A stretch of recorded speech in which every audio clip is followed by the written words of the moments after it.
தேனி மாவட்டம் ஆண்டிப்பட்டி அருகே ராமச்சந்திராபுரம் கிராமத்தில் உள்ள ஸ்ரீ காளியம்மன் கருப்பசுவாமி கோயில் புரட்டாசி திருவிழாவில் மூல வைகை ஆற்றிலிருந்து அக்னி சட்டி எடுத்து வந்து பெண்கள் உள்ளிட்ட 300க்கும் மேற்பட்ட பக்தர்கள் நேர்த்தி கடன் செலுத்தினர்.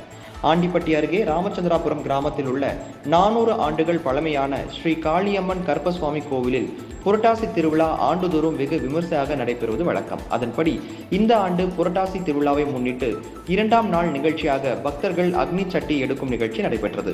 48 நாட்கள் காப்பு கட்டி விரதம் இருந்து 300க்கும் மேற்பட்ட பக்தர்கள் மூல வைகை ஆற்றிலிருந்து அக்னி சட்டி எடுத்து ஊர்வலமாக வந்து கோவில் சன்னதியை அடைந்து தங்களது நேர்த்தி கடத்தினை செலுத்தினர்.